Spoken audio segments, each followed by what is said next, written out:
An attempt was made to rob a petrol pump in Punjab's Amritsar village called Malia. The guard shot the robbers, killing one of them. The police reached the spot and started investigations. CCTV footage is being searched. Images on your screen capture the shocking incident. Take a look at that. Robbers have been nabbed by the guard.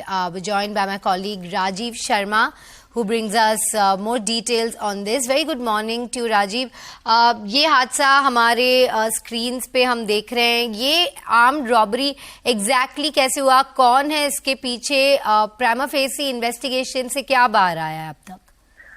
देखिए, जो CCTV footage में भी साफ नजर आ रहा है कि एक बाइक पर दो लोग आते हैं और एक के हाथ में वेपन है और सबसे पहले वो पेट्रोल पंप पे जो मुलाजिम काम करता है उससे कुछ पैसे छीनता है. उसके बाद एक और नौजवान वहां पे पेट्रोल डलवाने के लिए पहुंचा है, उसके पास पहुंचता तो जैसे ही वो जो सिक्योरिटी गार्ड था उसने ये देखा कि ये इस तरीके से लूट की वारदात को अंजाम देने के लिए पहुंचा है तो उसने तुरंत उसका जो वेपन था उससे फायर किया, जिसके साथ इस जो लुटेरा है उसकी मौके पर ही मौत हो गई. और ये मैं बताना चाहता हूँ, ये जो पेट्रोल पंप है ये अमृतसर की तरफ, जो दिल्ली की तरफ से अमृतसर के और जो रोड आता हाईवे वहां पर ये पेट्रोल पंप है और यहाँ पर 2 हफ्ते पहले भी एक लूट की जो वारदात है वो हो चुकी है. और जो मौके पर जो पुलिस ऑफिसर पहुंचे थे उनसे जो हमने बात की तो उनका कहना था कि ये एक बड़ा दिलेरी का काम किया है, ब्रेवरी का काम किया है उस सिक्योरिटी गार्ड में. और इसके बाद ये भी बात सामने आई है कि ये जो जिस लुटेरे को मार गिराया है और उसका एक और साथी जो है, ये दोनों तरन तारण के रहने वाले हैं और इसके ऊपर पहले भी कई जो मामले, चाहे वो हत्या के मामले हो या लूट की वारदातों के मामले दर्ज हैं. तो पुलिस अब जो है इन्वेस्टिगेशन कर रही है और इन्वेस्टिगेशन के बाद और चीजें सामने आएंगी. लेकिन ये सीसीटीवी अपने आप में बहुत बड़े जो सवाल भी खड़े करते हैं कि किस तरीके से आराम से एक बाइक पर सवार होकर 2 लुटेरे आते हैं और बड़े आराम से लूट की वारदात को वो अंजाम भी देकर जा सकता था. लेकिन ये गनमैन है या फिर सिक्योरिटी गार्ड हम इसको बोले तो ये पहले से ही चौकस था कि पहले भी यहाँ पर एक वारदात हो चुकी है तो इसलिए अलर्ट था. तो उसी के कारण ये हुआ कि उसने तुरंत जो है इसकी जो हरकतें जैसी देखी तो आप देख सकते हैं कि सामने से फायर किया. उसके बाद वहीं पर ही ये जो लुटेरा है वो मौके पर ही गिर जाता है. उसके बाद इसकी मौके पर ही मौत हो जाती है. जी.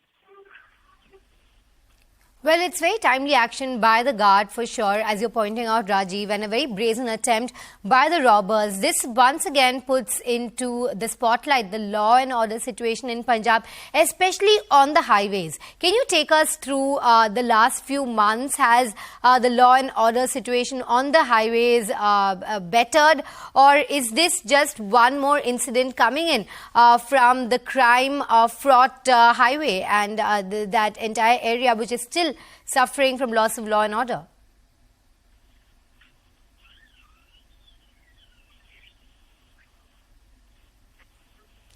राजीव, अगर आप हमारे साथ जुड़े हैं तो क्या आप बता सकते हैं, पंजाब के हाईवेज पे already law and order situation जो है वो बहुत कंसर्निंग है, तो इस इंसिडेंट को क्या आप कॉन्टेक्स्ट में डाल सकते हैं? क्या आप बोलेंगे कि ये हाल ही में वन ऑफ इंसिडेंट है कि ऐसे काफी सारे इंसिडेंट्स स्पॉटलाइट में आ रहे हैं कुछ दिनों?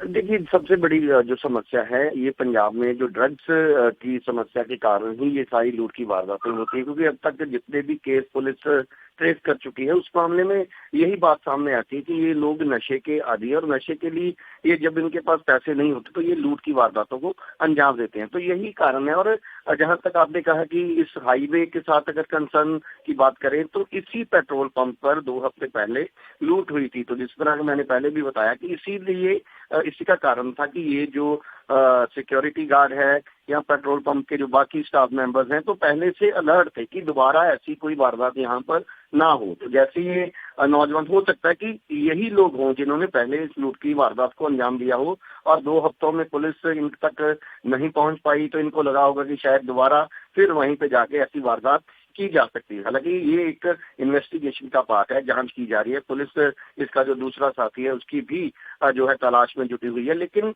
ये जो वारदातें हैं ये आम पंजाब में होती जा रही हैं, क्योंकि इस तरीके से जो लोग हैं, क्योंकि रात के समय हाईवे पर कई गाड़ियां लूटी जा चुकी हैं। हालांकि पुलिस ये दावा करती है कि हमने सभी केस जो हैं वो ट्रेस किए हैं, लेकिन चीजों पर फुल स्टॉप जो है वो नहीं लग पा रहा। क्राइम जो है वो लगातार जरूर बढ़ता हुआ नजर आ रहा है और ये एक पॉलिटिकल इशू भी पंजाब में बना हुआ है। जो बाकी विरोधी पार्टियां हैं वो लगातार सरकारों पर सवाल पहले भी खड़े करती रही हैं, इस सरकार पर भी सवाल खड़े हो रहे हैं, लेकिन सरकार भी दावा कर रही है कि लॉ एंड ऑर्डर जो है पूरा कंट्रोल में है। और अलग अलग जिलों की अगर बात करें तो खासतौर पर अमृतसर जिले की बात करें तो ये अमृतसर रूरल एरिया में पड़ता है। यहाँ के जो SSP हैं स्वपन शर्मा, उन्होंने तुरंत इस मामले को के बारे में जैसे ही पता चला तो उनके जो ऑफिसर्स हैं वो रात को मौके पर पहुंचे और उन्होंने पूरा जो इन्वेस्टिगेशन है खुद वो उनके साथ इन टच थे। उन्होंने ही ये आदेश किए कि आगे की कार्रवाई क्या की जानी है और जो IG बॉर्डर रेंज है उनकी तरफ से भी इस केस को बड़ा सीरियस